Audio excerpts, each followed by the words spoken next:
You ever been hit with a gallon of milk? Once. See, other territories, they flourished. They had big box office, tremendous talent rosters, tremendous matches, moments, angles, stuff that people remember to this very day. The television reaching far and wide, and their status truly is cemented as absolutely tremendous. However, when it comes to Portland wrestling, they have true legendary status. Yeah, on that note, I'm John Retton with my review, Tales from the Territories, Portland, where wrestling was weird. Let me know your thoughts on this show in the comments, please.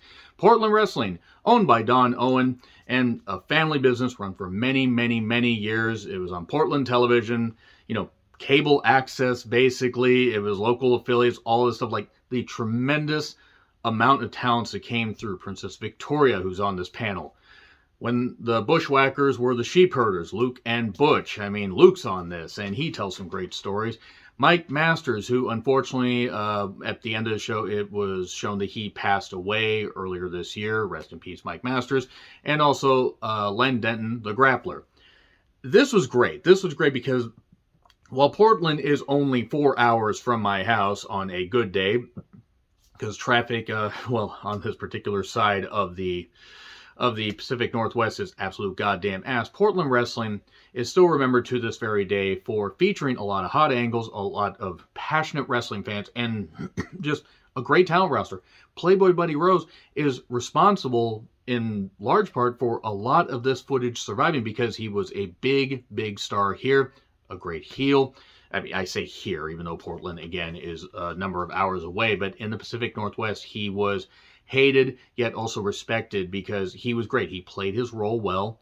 Him and Matt Bourne had a tremendous feud. A lot of great stuff's talked about here. This is what I was hoping Tales from the Territories would end up being. This told a bit more of a bit better of a story as far as cohesive and everything, like a good timeline of what happened with Portland wrestling, why it was hot, while it was small market. People respected Don Owen. He was a tremendous payoff man, and he was a great promoter.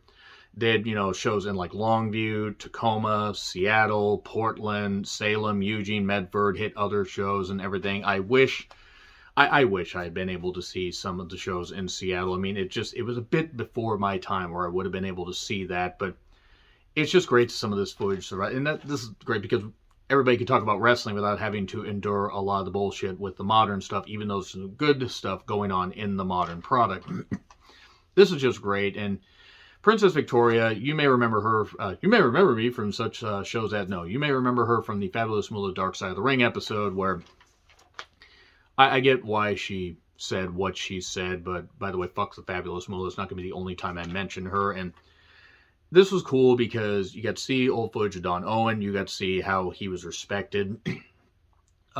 Victoria left, basically was homeless, essentially.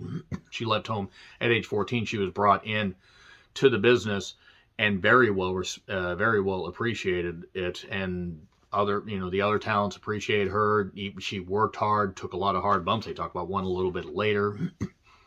The sheep herders. Honestly, I remember, I remember having discussions with some people where they were amazed, like how the Bushwhackers, before they became the Bushwhackers, they were the sheep herders, beating the shit out of each other and themselves, and, letting their opponents beat the shit out of them. It was just amazing, the amount of blood, violence, and anger that these guys could create. And a lot of fans remember them as the Bushwhackers, doing the thing and everything. Ooh, ow, how the hell did they ever goddamn do that? The whole point is they became comedy acts, but if you look at what they did to their bodies in the 60s, the 70s, and even into the later 80s, if they had continued to do that, if Vince McMahon hadn't come calling and say they had been in, like WCW and doing that stuff before they got rid of the blood and the violence and stuff like that, they wouldn't have survived past 1990.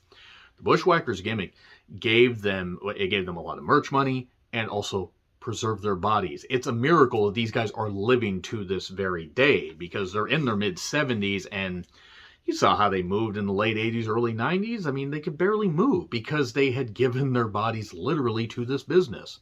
The Portland Sports Arena was an old bowling alley. And Billy Jack Haynes didn't get mentioned as much in this. I'm a bit disappointed because I know that he was at least a bit of a star there. Len Denton got in some good stories here. I think Luke might have actually had the best stories out of anybody. Um, Grappler making fun of Billy Jack Haynes having a blind dad, three blind mice, singing that and everything.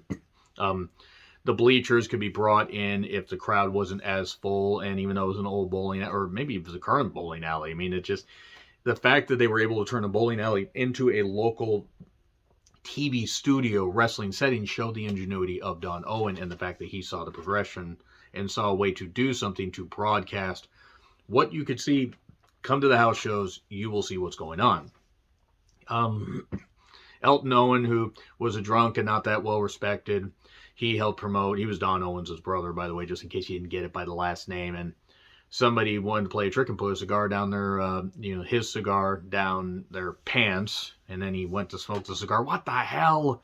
How could you tell the difference? All cigar smoke and cigarette smoke smells like ass anyway, so why not put a little ass on it, as Rikishi said, for that album that nobody should ever remember. And I'm sorry that I said it. Buddy Rose played up being a heel. This one guy wanted his autograph. He punched the guy up because the guy was just giving him a whole bunch of lip. Matt Bourne, the future Doink the Clown. Matt Bourne was a hell of a worker, of course. There was a thing where him and Arn were going to be a team, and then there was a statutory thing about Matt Bourne because Matt Bourne apparently liked him a little bit young. And, oh boy. Matt Bourne, though, he could play a hell of a goddamn heel. Now, he was a face here, and they had a real-life feud in and out of the ring because Buddy married Matt's sister in real life. Now, I don't think that marriage lasted too long, at least based on what the panel said, but they worked that into an angle. It was pretty good stuff. They at one point, Matt ran into Buddy's house, fought him, and they fought in the locker room. The dad was involved. Matt and the sister's dad was involved, and Buddy's just playing the chicken thing. It's like, hey, your sister's a whore. Anyway, I'm trying to really edit myself here. And then this Mike Masters, again, rest in peace, Mike Masters. He told some good stories here. He said, yeah, Buddy wanted me to come back to his house, search for, he'd offer him $50 and then search the house to make sure Matt wasn't there. So Buddy's wondering, what the hell's going on? Empress Victoria talked about being brought in for a battle royal. She was tossed against a brick wall, busted open. The family was not smart enough. The little brother was ready to fight Buddy Rose. And because it was an old bowling alley, the wall was right there. Boom, and a brick wall. Ouch. That's something. She was accepted. A little more on her a little bit later. Portland gave a star to a lot of people like Roddy Piper. There are plenty of other talents that there's no way I can get into every single one of them because it's only a 45-minute show. But Piper and Rick Martel, they were trying to climb into a cage, and then Piper, I think he had he was either the kilt or something around and it got caught on the cage, and he tripped and he fell in ass first. And I think Luke, and I forget who it was he was working with, they're tying up and they're trying to do this, but they're actually laughing. They're trying not to laugh at the fact that Piper did. Piper's pissed. He's ready to kill. And just his promos were great. They were really goddamn great. Piper and I believe Bush, Sheepherder Luke, they got caught smoking marijuana. They got taken to a judge's house where they had to pay a fine very early in the morning. So they decided, well, Piper and a couple of people did, hey, let's just piss on the window of the judge and everything and hope that he sees this. We'll get him back for that by pissing on his window because of the wrestling business. And Piper's promos were just so good. I could sit here for 45 minutes and talk about Piper's promos and not even scratch the surface. The quick wit, he had stuff in one-liners written down. He talked about that in WWE Biography. But he was just great off the top of his head. He could come up with the stuff. And even if he wrote it down, you still had to come up with that stuff right there, live to tape, all that great stuff. Even if it was pre-taped promos, he would nail it every single time. And then Mike Masters, because he was a former bodybuilder, bench presser, and all that, it just looked great in the footage. He would do a full Nelson challenge and would get people, and he even did that to Jimmy Snuka, by the way, world-renowned murderer Jimmy Snuka. Fuck Jimmy Snuka, glad he's dead. Also, Jesse Ventura, who was a great promo, not a great worker, but a great promo. But he called out Chris Jericho for his bullshit, and that was goddamn great, wasn't it? And then there was a riot in Eugene because Matt Bourne wanted it locked on, they wanted this, and Don liked heat, but Don didn't travel to every single show. That's why Elton traveled to some of the shows and promoted, but he didn't want he didn't want him to get sued, wrestlers to get sued, that kind of stuff. Don didn't mind going a little bit far as long as it led to box office. Fans got pissed. Stan Stasiak was there. He got tripped up by a fan. He was ready to fight him. And the Master of the Hard Punch was ready to kill that fan, but that fan had already run off. Smart fan. And then we talk about the Athletic Commission fiasco, where basically the story is that Vince McMahon came in and talked about the Athletic Commission, or hinted at the Athletic Commission, hey, pal, take a look at what they're doing. We're not going to do that. We're sports entertainment, pal. We're going to present this. Ha, ha, ha. We don't have blood. We have a family-friendly product. And also Vince was buying up television slots and doing all this and getting everything going like his way, where he was just throwing money at people. And Don yelled at the commission guy, basically told him to get the hell out. But the guy had left a book. Len Denton, who had worked in Texas and worked with commission, said, you probably should read this stuff and probably read up on this and everything. Yeah, paying 6% doesn't seem like the best thing, but these guys can make it a little bit difficult. They can't have blood. That was one thing. Otherwise, blood would stop the match. And that was one thing where Vince could have done it, or the Athletic Commission was hinted at. Now they're just being full-on dicks about it.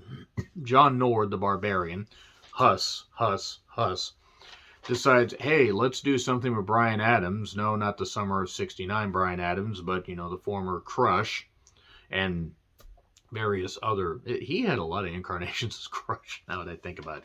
He was Demolition, and then he was Kona Crush, and then he was Nation of Domination Crush. They got a lot of mileage out of a man named Crush. Anyway, nevertheless, he says to Mike Masters, hey, let's go get some gallons of milk and Cheerios and just beat him up, tie him up and beat him up. Gallons of milk? Well, you ever been hit with a gallon of milk? Portland wrestling always being weird.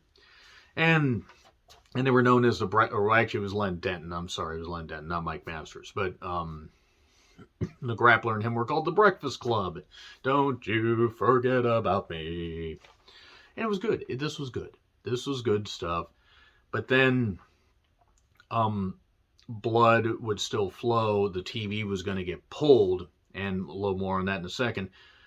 Moolah was mentioned. Piper basically told Victoria, don't go. Don't go. Like, look, we'll help you. Don't go. Piper knew. He also knew about Pat Patterson. That's never going to go away.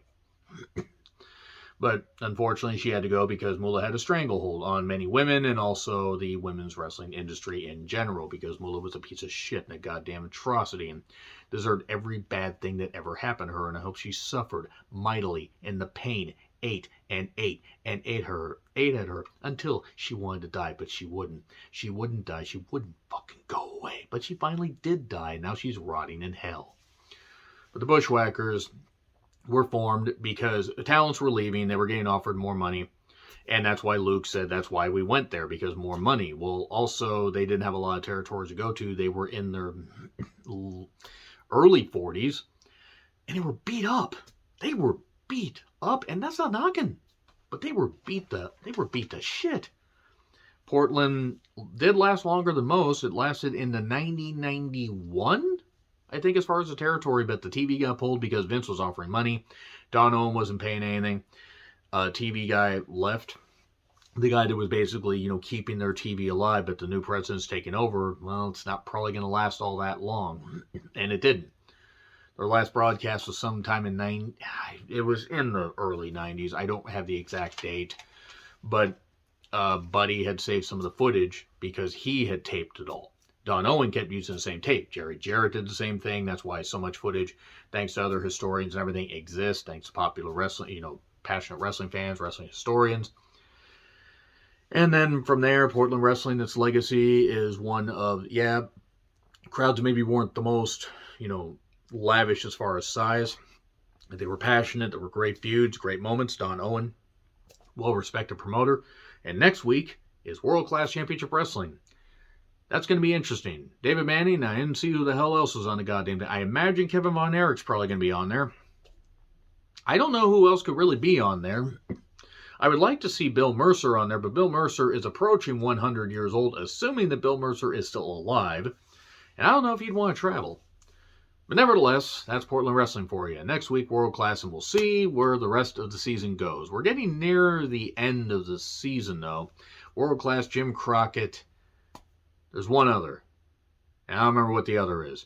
Anyway, agree to disagree with what I said. Like, share, subscribe, Twitter handle in the description. I'm John Ritlin. I'll see you soon.